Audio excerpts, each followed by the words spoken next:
আসসালামু আলাইকুম সুপ্রিয় শিক্ষার্থীবৃন্দ, আশা করি তোমরা ভালো আছো।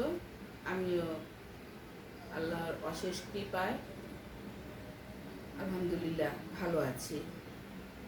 সুপ্রিয় শিক্ষার্থীবৃন্দ, নিশ্চয়ই পড়াশোনা চালিয়ে যাচ্ছ। তার কারণ হলো দীর্ঘদিন এই যে স্কুল বন্ধ, বসে থাকলে তো আর হবে না। বছর কিন্তু প্রায় শেষ। আমাদের যে যে ক্লাসে আমরা পড়ি সেই ক্লাসের দক্ষতা আমাদের নিয়েই উপরে ক্লাসে উঠতে হবে। সুতরাং পড়াশোনার কিন্তু বিকল্প নেই, জানারও বিকল্প নেই। আর আসলে কি পড়াশোনা করলেই শুধু বই পড়লে বলতে হলো পাঠ্যপুস্তক পড়ে যে সব কিছু জানতে হবে এমনও কিন্তু কোনো কথা না। অন্যান্য বইও কিন্তু সেই সাথে পড়তে হবে। কারণ হলো সব কিছু যে পাঠ্য বইয়ে তোমার লিপিবদ্ধ আছে এমন কিছু না, বাইরের জগতেও অনেক কিছু আছে। কাজে সেগুলো আমাদেরকে জানতে হবে। না জানলে কি হবে, অনেক কিছু জীবন থেকে বাদ পড়ে যাবে। সুতরাং সবাইকে জানার আগ্রহ থাকতে হবে। সুপ্রিয় শিক্ষার্থীবৃন্দ, আজকে আমরা তোমাদের সাথে আমি আর কি যে বিষয়টা নিয়ে আলোচনা করব সেই বিষয়ে চলে আসি। এখন সবাই রেডি নিশ্চয়ই? হ্যাঁ, আচ্ছা, যাই হোক, এখন যে কথাটি বলতেছিলাম সেটি হলো, আমি আজকে তোমাদের সামনে এই মুহূর্তে যে ক্লাসটি উপস্থাপন করব সেটি হচ্ছে নবম দশম শ্রেণীর ভূগোল ও পরিবেশ থেকে। সাধারণত ভূগোল ক্লাসটা একটু বেশি নেই, যদিও বিজ্ঞান বিভাগের ছাত্রীরা তোমরা বিশেষভাবে অনুরোধ করেছ অন্যান্য ক্লাসের বিষয় অর্থাৎ তোমাদের বিজ্ঞান বিষয়ের উপরে কিছু ক্লাস নেওয়ার জন্য। আমি চেষ্টা করব পরবর্তীতে যেন এই বিজ্ঞান বিষয়ের উপরে কিছু ক্লাস নেওয়া যায়। যদিও আমি বিজ্ঞানের ছাত্রী না, তারপরও আমি চেষ্টা করব তোমাদের অনুরোধটা রাখার জন্য। আজকে আমরা যে বিষয়টা নিয়ে আলোচনা করব সেটা হলো পঞ্চম অধ্যায় থেকে, তোমাদের ভূগোল ও পরিবেশের পঞ্চম অধ্যায় থেকে। কত অধ্যায় বললাম আমি? পঞ্চম অধ্যায়। পঞ্চম অধ্যায় থেকে একটা টপিকস নিয়ে আলোচনা করব। মূলত হলো এটা বায়ুমণ্ডলের চ্যাপ্টার। তো এই চ্যাপ্টার থেকে আমরা বৃষ্টিপাত নিয়ে আজকে আলোচনা করব। কি নিয়ে আলোচনা করব? বৃষ্টিপাত। বৃষ্টিপাত নিয়ে আমরা আলোচনা করব। যদিও বৃষ্টিপাত সম্পর্কে আলোচনা করব এর আগে একটু কথা বলে নেই। বৃষ্টি কার কার ভালো লাগে? নিশ্চয়ই সবারই তোমাদের ভালো লাগে। আর হলো যে বৃষ্টিতে ভিজলে তো আরো আনন্দ। সে কি আনন্দ! আমার কিন্তু যখন ছোটবেলায় আমি যখন স্কুলে পড়তাম, তোমাদের মতো ছিলাম, তখন দেখা যেত যেদিন বৃষ্টি হতো সেদিন কিন্তু আমার স্কুলে যাওয়ার লোভ আমি সামলাতে পারতাম না। আমার মনে হতো যে আজকে স্কুলে যেতেই হবে। তো অনেক সময় দেখা যেত যে স্কুলে যেতাম, হয়তো খুব কম সংখ্যক স্টুডেন্ট আসতো, কিন্তু আমার না তখন কেন যাইতে ইচ্ছে করতো জানো? বাড়িতে থাকলে বাবা মা ভিজতে দিত না, বলতো জ্বর আসবে, সর্দি হবে, কাশি হবে, এগুলো শুনে আর বাইরে বেরোতে দিত না। তখন আমি কি করতাম, অনেক সময়ই বাবা মাকে একটু বুঝিয়ে শুনিয়ে চেষ্টা করতাম যে একটু যাই, স্কুলে গিয়ে একটু কথা বলি, একটু সবার সাথে দেখা হবে। আসলে কি স্কুলে গেলে একটু ভিজতে পারবো, বৃষ্টিতে কেউ কিছু বলবে না, স্যাররা দেখবে না, চুপি চুপি করে ভিজে ফেলবো। সেজন্য অনেক সময় কি করতাম, বৃষ্টির দিন কিন্তু স্কুলে যেতাম। তো যাই হোক, সেই দুষ্টুমির ভাবটা তো তোমাদের মধ্যেও আছে। আমরা তো দেখি যখন বৃষ্টি হয় স্কুলে আসলে তোমরা কি করো। তো যাই হোক, এখন কথা হলো যে এই যে বৃষ্টিতে ভেজা, এটা কিন্তু এখন ভেজা যাবে না। কারণ এখন একটা সংকটপূর্ণ সময় আমাদের চলছে। কারণ হলো এখন ভিজলে কি হবে? জ্বর হবে, সর্দি হবে, কাশি হবে, তারপর আস্তে আস্তে গলা ব্যথা হবে, অনেক কিছু, অনেক সমস্যা না? এখন বৃষ্টিতে ভিজবে না কিন্তু, এটা আমিও নিষেধ করলাম। এখন বাড়িতে বসে বৃষ্টি উপভোগ করো, জানলা দিয়ে বসে উপভোগ করো, দরজার সামনে এসে উপভোগ করো, বাগান দেখো, কিভাবে বৃষ্টি পড়ছে সেটা দেখো। কিন্তু এখন কথা হলো যে এই যে বৃষ্টি হচ্ছে, বৃষ্টিকে উপভোগ করছি, কিন্তু কখনো কি ভেবে দেখেছি যে বৃষ্টি কেন পড়ে, কিভাবে পড়ে? শুধু তাকিয়ে থাকি উপর থেকে, আকাশ থেকে পড়ছে। আর এখন এই বৃষ্টিটা যে পড়ছে, এই বৃষ্টিটা কোত্থেকে আসছে, কিভাবে হচ্ছে, কেন হচ্ছে, এটা কিন্তু আসলে আমরা অনেকেই কি করি না, চিন্তা করি না। তবে এটা কিন্তু চিন্তা করা উচিত, কারণ এই যে আমাদের পৃথিবীতে বৃষ্টি হচ্ছে, বৃষ্টি ছাড়াও আমাদের চলছে না, আবার কি অতিবৃষ্টিতেও অনেক কি হয়, আমাদের ক্ষতি হয়ে যায়, তাই নাকি? এই যে ক্ষতির সম্মুখীন হচ্ছে আমরা এখন, এটার থেকে আমাদের, আর বৃষ্টি যখন না হয় তখন কি হয়, খরা হয়ে যায়। খরা হলে কি হয়, ফসলের সমস্যা হয়, তারপরে আমাদের মাছের সমস্যা, মানে আমিষ জাতীয় যে খাদ্যটা, যেটা সবচাইতে বেশি আমাদের দেশে চাহিদা পূরণ করে, আমাদের চাহিদা, সেটা হলো কি, মাছ, তাই না? এই মাছেরও সমস্যা হয়। তো আমাদের অতিবৃষ্টিও ভালো না, আবার কম বৃষ্টি হলেও চলবে না, বৃষ্টিপাতের একটা কি সমতা থাকতে হবে। সুপ্রিয় শিক্ষার্থীবৃন্দ, তো আমরা আজকে একটু পড়বো, জানবো এই যে বৃষ্টি উপভোগ করি, এই বৃষ্টিটা কি, এই বৃষ্টিটা কেন হয়, এই বৃষ্টিটা কি কি কারণে হচ্ছে, কয় ধরনের বৃষ্টি হচ্ছে, এগুলো নিয়ে আমরা একটু আলোচনা করবো আজকে। তো আলোচনার পর আমরা কি কি জানবো, আমরা কি আলোচনা করতে, মানে আলোচনা যখন আমরা শেষ করব তখন আমরা কি কি শিখতে পারবো। এখানে একটা হলো কি, বৃষ্টিটা কি, বৃষ্টি কি। এক নাম্বার যেটা জানবো সেটা হলো বৃষ্টি কি। তারপরে জানবো বৃষ্টির কারণ, কেন বৃষ্টি হয়, বৃষ্টির কারণ। আর কি জানবো, বৃষ্টির প্রকারভেদ। আর কি জানবো, কত ধরনের বৃষ্টি হয়, বৃষ্টির প্রকারভেদ। এগুলো সম্পর্কে আমরা কি করতে পারবো, প্রকারভেদ, এগুলো সম্পর্কে আমরা বিশ্লেষণ, আলোচনা আর কি বর্ণনা সবই করতে পারবো। সুপ্রিয় শিক্ষার্থীবৃন্দ, আমি প্রথমেই বলবো বৃষ্টি কি। বৃষ্টিটা হলো কি, আকাশ থেকে পানি পড়ে, এটা কি বৃষ্টি বলে, তাই না? হ্যাঁ, ঠিক তাই, আসলে আকাশ থেকেই পানি পড়ে। তবে এটা, এই যে বৃষ্টি, এটা কি, এটা একটু সংজ্ঞায়িত করি আমরা। এখন আমরা যদি খাতায় লিখি যে আকাশ থেকে পানি পড়ে সেটাই হলো বৃষ্টি, তাহলে তো আর হবে না। আমাদের কি করতে হবে, এটার একটা সুন্দর করে সংজ্ঞা লিখতে হবে। তো বৃষ্টিটা কি, দেখা যায় যে আকাশে ভাসমান কতগুলো কি থাকে, মেঘ দেখতে পাই আমরা, দেখতে পাও না? অনেক সময় সেই মেঘগুলো কি হয়, কালো হয়, আবার অনেক সময় কি হয়, মেঘগুলো সাদা থাকে। আমরা অনেক সময় বলি কবির ভাষায়, সাদা মেঘের ভেলায় ভেসে চড়ে, এরকম বলি না? আবার বলি কি, কালো অন্ধকার মেঘে, এরকম কবির ভাষায় আমরা অনেক শুনেছি, নিজেরাও বলেছি। এখন এই যে কালো মেঘ এবং সাদা মেঘ, এই কালো মেঘ এবং সাদা মেঘ কেন হয় এটাও আমরা একটু বলবো, আর এই মেঘ থেকে কিভাবে বৃষ্টিপাত হয় সেই সম্পর্কে আমরা আলোচনা করব। তাহলে বৃষ্টি কি, এটা যদি আমরা সংজ্ঞায়িত করি তাহলে আমরা কি বলবো, বৃষ্টিটা হচ্ছে আকাশে ভাসমান মেঘ ঘনীভূত হয়ে যখন পানির ফোঁটা আকারে মধ্যাকর্ষণ শক্তির টানে ভূপৃষ্ঠে পতিত হয়, তাকে কি বলা হয়, বৃষ্টিপাত বলা হয়। আমি আবারও বলছি, স্বাভাবিকভাবে পৃথিবীতে আকাশে ভাসমান মেঘ ঘনীভূত হয়ে পানির ফোঁটা আকারে যখন মধ্যাকর্ষণ শক্তির টানে কি হয়, ভূপৃষ্ঠে ফোঁটা ফোঁটা আকারে মাটিতে পতিত হয়, তখন সেটাকে কি বলা হয়, বৃষ্টিপাত বলা হয়। তো আমরা বৃষ্টিপাতের সংজ্ঞাটা অবশ্যই জেনে গেলাম। এখন এখানে একটা শব্দ আমি উচ্চারণ করেছি, মধ্যাকর্ষণ শক্তি। এখন হয়তো অনেকেই জানো, আবার অনেকেই জানো না যে মধ্যাকর্ষণ শক্তিটা কি। তোমরা নিশ্চয়ই বিজ্ঞানী নিউটনের কথা শুনেছ। বিজ্ঞানী নিউটন কি করেছিলেন, এই মধ্যাকর্ষণ শক্তিটাকে আবিষ্কার করেছিলেন। তিনি একটা সূত্র আবিষ্কার করেছিলেন, কিসের, সেটা হলো মধ্যাকর্ষণ শক্তি। তোমরা নিশ্চয়ই পড়েছো বইয়ে, ছোটবেলায়, অনেক ছোটবেলায় জানার কথা এটা। আপেলের একটা গল্প আছে না নিউটনের, তোমরা মধ্যাকর্ষণ শক্তি সম্পর্কে শুনেছো, সেটা জেনেছো। যেমন হলো যে একদিন নিউটন, তোমরা ইউটিউবে সার্চ দিলে দেখতে পারবে, সার্চ দিবা ইউটিউবে, লিখবা নিউটনের সূত্র, ভিডিও যদি দেখতে চাও সেখানে সার্চ দিলেই তোমরা দেখতে পারবা। সেই একটা কার্টুন আকারের মতো করে রাখছে, এটা হলো নিউটনের একটা ছবি দেওয়া আছে।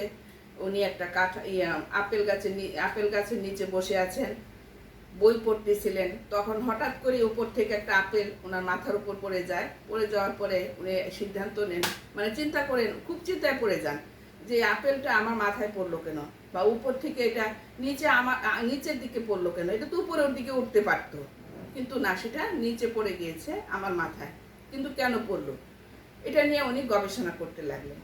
গবেষণা করার পরে এই সূত্রটি তিনি আবিষ্কার করেছিলেন যে মাধ্যাকর্ষণ শক্তি বলতে একটা শক্তি রয়েছে যেটা পৃথিবী একটা বস্তু আরেকটা বস্তুর দিকে নিচের দিকে টানে।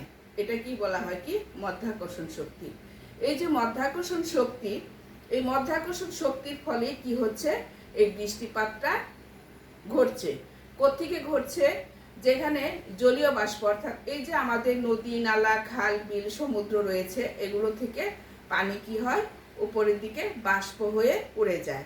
আর বাষ্প হয়ে যখন উড়ে যায়, সেটা আস্তে আস্তে উপরে যে শীতল বায়ু থাকে সেটার সাথে সংমিশ্রণে এসে কি হয়, ঘনীভূত হয়। আর যখন ঘনীভূত হয় তখনই সেটা ফোঁটা ফোঁটা আকারে ভূপৃষ্ঠে পতিত হয়, আর সেটাকে বলা হয় কি বৃষ্টিপাত। তাহলে বৃষ্টিপাত কাকে বলা হয় নিশ্চয়ই আমাদের আর বোঝার বাকি নাই। তারপর আমি আবারও বলছি, সাধারণভাবে ভূপৃষ্ঠে যখন কি হয়, ভূপৃষ্ঠে যখন মানে নিচের থেকে জলীয় বাষ্পপূর্ণ বায়ু উপরের দিকে উঠে যায়, এবং উঠে যাওয়ার পরে সেখানে কি হয়, ঘনীভূত হয়ে যখন ফোঁটা ফোঁটা আকারে মাধ্যাকর্ষণ শক্তির ফলে নিচের দিকে পতিত হয়, তখন সেটাকে বলা হয় কি বৃষ্টিপাত। আমি তোমাদেরকে সংজ্ঞাটা বললাম, এছাড়া তোমাদের বইয়ে আরো সুন্দর করে দেওয়া আছে, সেটাও তোমরা ফলো করবে। আর যদি আমারটা ভালো লাগে তো এটাই লিখবে। সকলকে আমি এটা বলতেছি যে শুধুমাত্র নোট ডাউন করার জন্য এবং বোঝার জন্য, কারণ অনেক কিছুই বললাম বৃষ্টিপাত সম্পর্কে, যদি দু একটি কথা অন্তত নোট ডাউন না করো তাহলে হবে না। সুপ্রিয় শিক্ষার্থীবৃন্দ, এই যে বৃষ্টিপাত হয়, আমরা বললাম যে নিচে থেকে জলীয় বাষ্প পরের দিকে উঠে, তারপর সেখানে কোত্থেকে উঠে, সেটা বিভিন্ন নদী নালা খাল বিল এবং সমুদ্র থেকে পানি জলীয় বাষ্প হয়ে উপরে ওঠে, এটা বলেছি। এখন এই যে সমুদ্র থেকে পানি উপরের দিকে উঠলো, সেটা জলীয় বাষ্প হলো, তারপর সেখানে ঘনীভূত হলো, ঘনীভূত হওয়ার পরে উপরের থেকে নিচের দিকে মাধ্যাকর্ষণ শক্তির ফলে নিচে নেমে আসলো। এটা কেন হচ্ছে, এই বৃষ্টিপাতটা কেন হচ্ছে, এটা সম্পর্কে আমাদের একটু জানতে হবে। এই বৃষ্টিপাত কেন হচ্ছে এটা নিয়ে যদি আমরা আলোচনা করি, এখানে আমরা তিনটি কারণ খুঁজে পাই। কয়টি কারণ খুঁজে পাই আমরা? তিনটি কারণ খুঁজে পাই। সেই কারণগুলো কি সেটা আমরা একটু এখন আলোচনা করব। বৃষ্টিপাতের, তাহলে আমরা বলতে পারি যে বৃষ্টিপাতের কারণ তিনটি। কি অনুসারে সেটা আমাদের জানতে হবে। বৃষ্টিপাতটা হলো এটার বৈশিষ্ট্য, এবং আর কি বৈশিষ্ট্য, আরেকটা হলো এটার কি বলে বৈশিষ্ট্য এবং বিশ্লেষণ করে যে পাওয়া গেছে সেই কারণ অনুযায়ী বৃষ্টিপাত হয়। কয়টি কারণে? তিনটি কারণে। আমরা এখন দেখবো সেই তিনটি কারণ। আমি উপরে একটু মুছে ফেললাম, চিত্রটা মুছবো না, চিত্র সম্পর্কে আমি একটু আলোচনা করব একটু পরে। আবার আগে যেটুকু আমরা জানা সেটুকু জেনে নিই, তারপর আমরা আলোচনা করবো চিত্রটা প্রসঙ্গে। চিত্রটা আমি সময়ের জন্য আগে এঁকে রেখেছি তোমাদের জন্য, তোমাদের বইয়ে দেয়া আছে চিত্র, তারপর আমি এঁকে রেখেছি। এটার কারণ হলো বৃষ্টিপাতের প্রথম যেটা, সেটা হলো জলীয় বাষ্পের উপস্থিতি। এক নাম্বার কারণটা কি? জলীয়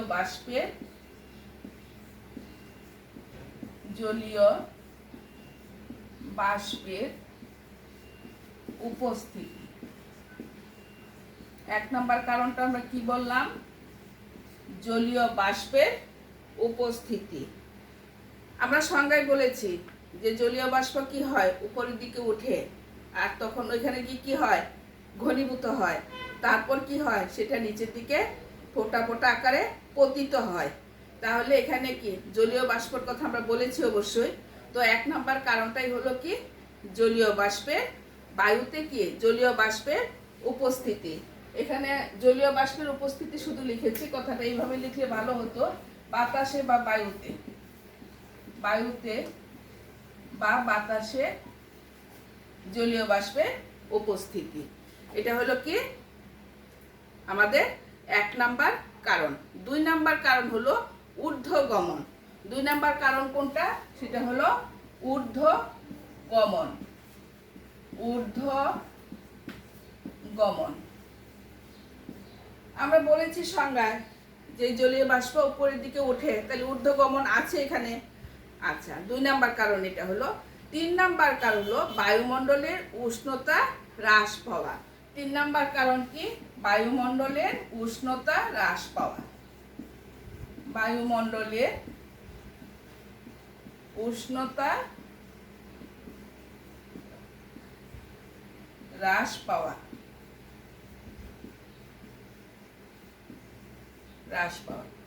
এই যে জলীয় বাষ্প, এটা যখন ঊর্ধ্বে গমন করে তখন উপরে যে বায়ু, শীতল বায়ু থাকে, সেটা কি উষ্ণতাটা কি হয়? হ্রাস পেয়ে যায়। আর যখন হ্রাস পেয়ে যায় তখনই কি হয়? বৃষ্টি আকারে নিচের দিকে পতিত হয়। এই হলো 3টি কারণ। তাহলে আমরা বৃষ্টিপাতের কারণ কয়টি যদি বলা হয়, তাহলে আমরা বলতে পারবো, ব্যাখ্যা করতে পারবো যে 3টি কারণে বৃষ্টিপাত হয়ে থাকে। সেটার প্রথম কারণটা কি? সেটা হলো বাতাসে জলীয় বাষ্পের উপস্থিতি। বাতাসে কি কি থাকে? অনেক কিছু থাকে না, অনেকগুলো পদার্থ আছে, তোমরা নাম শুনেছ অবশ্যই। যেমন কার্বন থাকে, ধূলিকণা থাকে, নাইট্রোজেন থাকে, অক্সিজেন থাকে, হাইড্রোজেন থাকে, অনেক কিছু থাকে না, কার্বন ডাই অক্সাইড থাকে। তো এই যে অনেক কিছু থাকে, এর সাথে আবার এই ধুলাবালি থাকে, এগুলোর সাথে আবার কি হয়? এই জলীয় বাষ্পটা গিয়ে কি হয়? একত্রিত হয়ে ভারী হয়। আবার ভারী হয়ে কি হয়? কিছু কিছু কিন্তু কি হয়ে যায়? সেটা একটু ছোট ছোট কণায় পরিণত হয়, আবার অনেকগুলো কি হয়? বরফে পরিণত হয়, বড় বড় বরফে পরিণত হয়ে যায়। আর এই যে বরফে পরিণত হয়, আবার ছোট ছোট ছোট কণাতে পরিণত হয়, তখন এগুলোতে হওয়াতে এই যে বিভিন্ন ধরনের বৃষ্টিও কিন্তু এই সময় হয়ে থাকে। আর সেই বিভিন্ন সময়ে যে বিভিন্ন রকমের বৃষ্টি হয়ে থাকে, সেই সম্পর্কে আমরা একটু আলোচনা করব। সেটা হলো বৃষ্টির প্রকারভেদের মাধ্যমে। তো সুপ্রিয় শিক্ষার্থীবৃন্দ, আমরা জানলাম 3টি কারণ কি কি, এবং কারণগুলো আমরা মোটামুটি একটা বিশ্লেষণ করলাম। যে আমরা সংজ্ঞার মধ্যে কিন্তু পেয়ে গেছি এই জলীয় বাষ্পের উপস্থিতি, ঊর্ধ্বগমন, এবং বায়ুমণ্ডলের যে উষ্ণতা হ্রাস পায় সেটা কিভাবে পায় সেটাও আমরা পেলাম। এখন আমরা জানবো যে বৃষ্টিপাত কত প্রকার। এখন আমরা কি জানবো? বৃষ্টিপাতের প্রকারভেদ। বৃষ্টিপাতের প্রকারভেদ লিখবো আমরা এখন।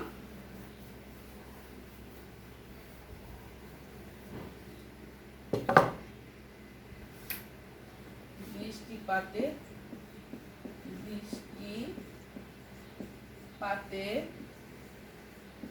প্রকারভেদ।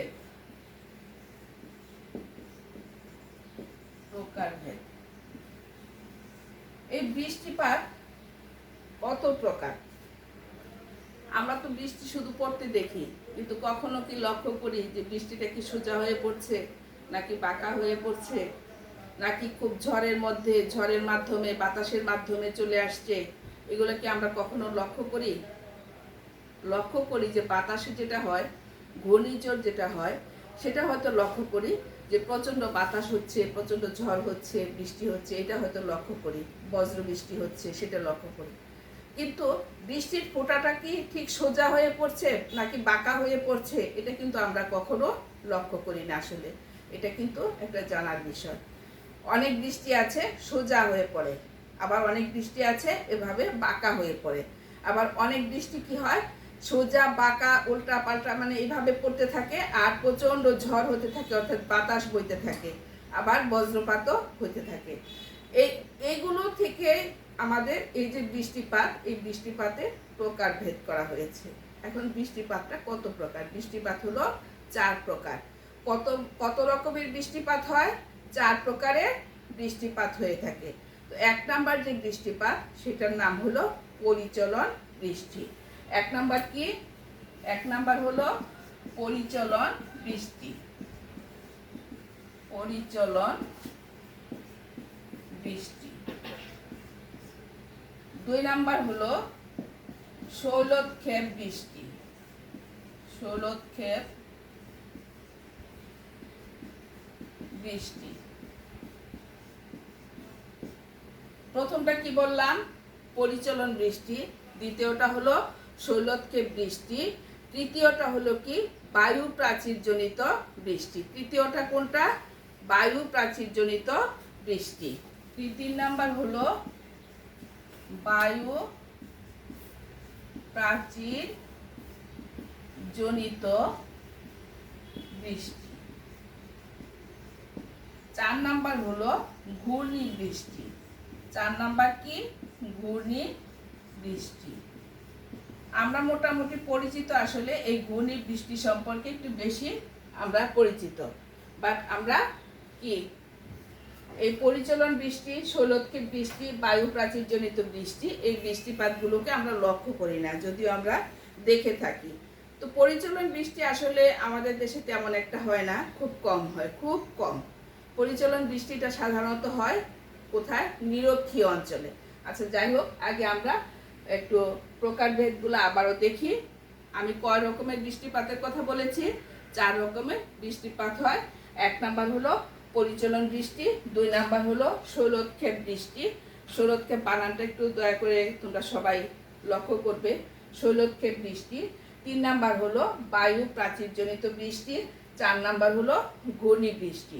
যদিও আজকে 4টি বৃষ্টিপাত সম্পর্কে আমি আলোচনা করতে পারবো না সময়ের জন্য, তো তারপরে আমরা আজকে প্রথম যেটা আছে পরিচলন বৃষ্টি সম্পর্কে একটু জানবো বিশেষ করে। পরিচলন বৃষ্টিটা কি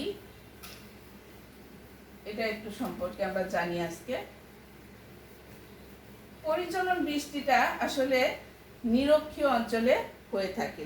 কোথায় হয়ে থাকে এটা? পরিচলন বৃষ্টি, পরিচলন বৃষ্টি। এই পরিচলন বৃষ্টিটা হয়ে থাকে নিরক্ষীয় অঞ্চলে। আর এই নিরক্ষীয় অঞ্চলে তোমার সবসময় এটা উত্তর মেরুতে 5 ডিগ্রি এবং দক্ষিণ মেরুতেও 5 ডিগ্রি নিয়ে সাধারণত এই বৃষ্টিপাতটা হয়ে থাকে। আমি একটা চিত্রে তোমাদেরকে একটু দেখাচ্ছি। ধরো এটা পৃথিবী, সরি বাঁকা হয়ে গেছে, একটু সোজা করে নেই।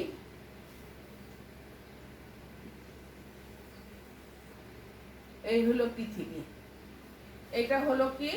নিরক্ষ রেখা। এটা হলো নিরক্ষ রেখা, আর এটা হলো 0 ডিগ্রি। নিরক্ষ রেখা কি? 0 ডিগ্রি তো ধরো, এই 0 ডিগ্রি। এখন এখান থেকে এই হলো পৃথিবী, এটা হলো উত্তর, এটা হলো দক্ষিণ।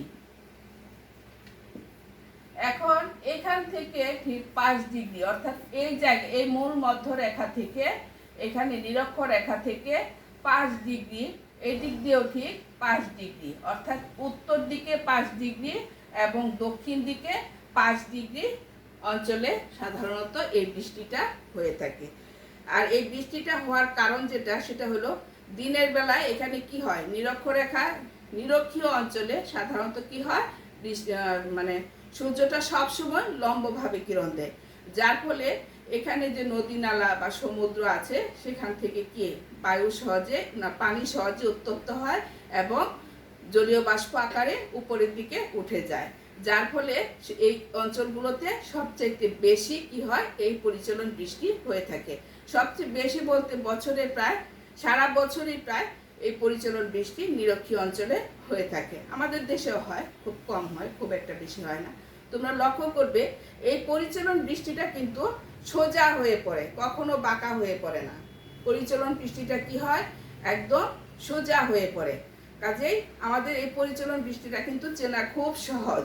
অন্যান্য বৃষ্টি অনেক সময় দেখবে উপর থেকে বৃষ্টির ফোঁটাটা এভাবে পড়ছে, কিন্তু না, পরিচলন বৃষ্টির ফোঁটাটা ঠিক সোজাভাবে পড়ে, যার ফলে এটাকে চিনতে আমাদের খুব সহজ হয়। আরেকটা হলো এই যে পরিচলন বৃষ্টি, এই পরিচলন বৃষ্টির কিন্তু অন্য আরেকটা নামও আছে, এটাকে অন্যান্য দেশে, এটা তোমাদের বইয়ে নাই। আর এই 5 ডিগ্রির কথা যে বললাম, এই চিত্রটা দেখালাম, এটাও তোমাদের বইয়ে নাই অবশ্য। এটা আমি তোমাদের জানার জন্য, মনে রাখার জন্য দেখাইলাম।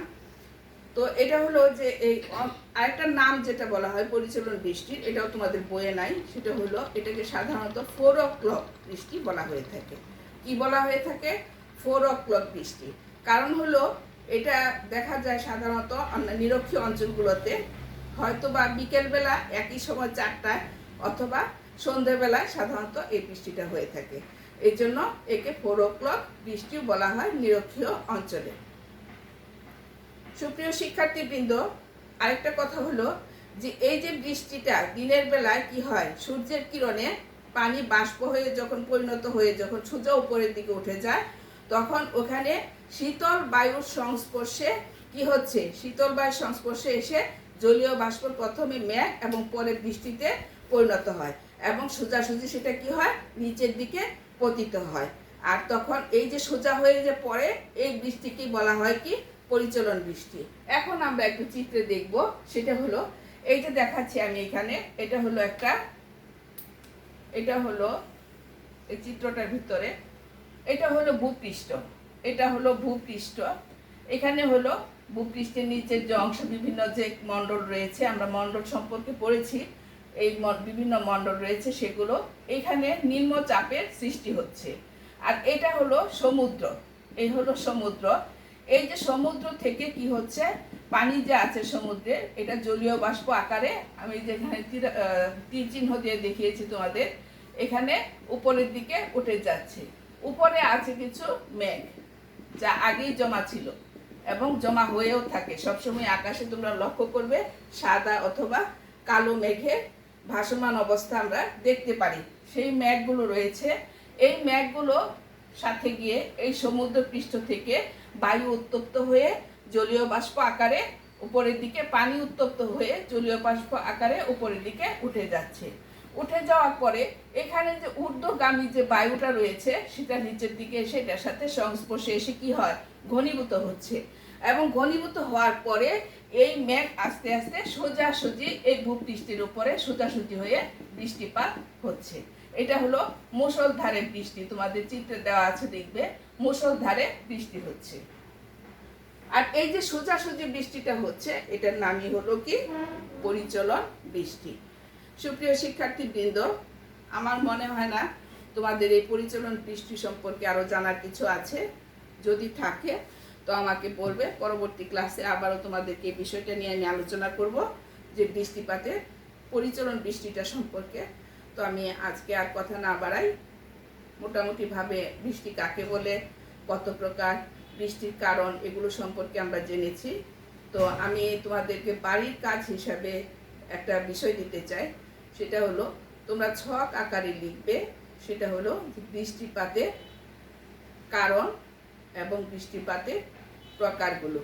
একটা ছকে লিখবে বৃষ্টিপাতের বিভিন্ন কারণগুলো এবং মোটামুটিভাবে এই কারণগুলোর একটু ব্যাখ্যা, যেমন আমি বলেছিলাম যে সংজ্ঞাতে বলেছি যে জলীয় বাষ্প আকারে উপরে উঠে যায়, আবার কারণে একটা পয়েন্টও দেওয়া হয়েছে, বাতাসে জলীয় বাষ্পের উপস্থিতি। এই যে বিষয়টা আছে, এটা নিয়ে একটু বিশ্লেষণ ডান পাশে লিখবে। তো তোমরা যেভাবে লিখবে সেই বিষয়টা আমি তোমাদেরকে একটু দেখাচ্ছি। সেটা হলো এরকম একটা ছক অঙ্কন করবে। প্রথমেই একটা ছক আঁকবে, ছক। এখানে হলো বৃষ্টিপাতের কারণ, আর এই পাশে লিখবে বিশ্লেষণ। এই পাশে লিখবে কি? বিশ্লেষণ।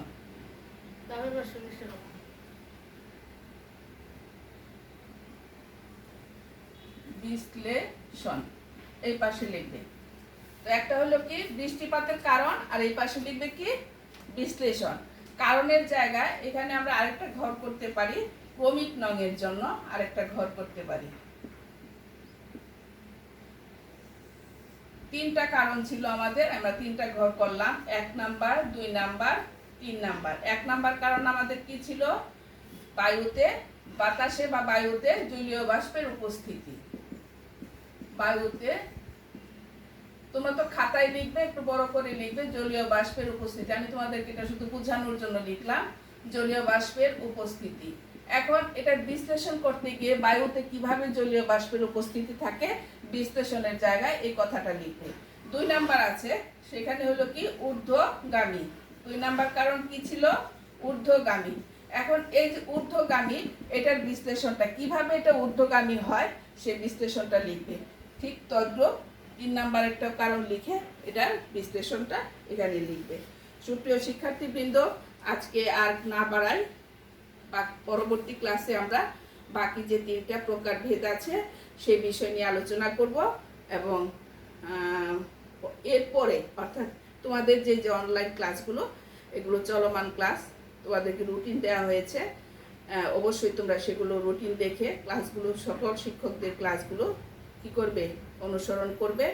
কারণ হলো এখনও ঠিক নাই আমাদের স্কুল কবে খোলা হবে। হয়তো বা 3 তারিখের পরে আবারও স্কুল বন্ধ হবে কিছুদিনের জন্য, আমার যা ধারণা হচ্ছে, যা দেখে মানে বিভিন্ন লেখালেখি দেখে যা বুঝছি আর কি। তো পড়াশোনা বন্ধ করা যাবে না, সেজন্য পড়াশোনা যেহেতু চালিয়ে যেতে হবে, শিক্ষকের শরণাপন্ন হবে। ফোনে হোক, অনলাইন ক্লাস তো দেখবেই, তারপর হলো টিভিতে যে ক্লাসগুলো হচ্ছে সেগুলো তোমরা দেখবে, আমাদের ক্লাসগুলো দেখবে। তোমাদের সকল সুপ্রিয় শিক্ষকগণই এখন ক্লাস দিচ্ছে, তোমরা সেই ক্লাসগুলো অবশ্যই ফলো করবে তোমরা। তো আজকে আর না বাড়াই, সবাই ভালো থাকবে, সুস্থ থাকবে এবং যদি কোনো কারণবশত বাইরে যেতেই হয় কি করবে? অবশ্যই মাস্ক ব্যবহার করবে, ভিটামিন সি জাতীয় খাবার বেশি খাবে, পানি খাবে বেশি করে। এই তো আর কি বলবো তোমাদের। তোমরা ভালো থেকো, এটাই সবসময় কামনা করি। আমাদের জন্য দোয়া করো যেন আমরাও ভালো থাকি, সবাই যেন ভালো থাকি। আসসালামু আলাইকুম।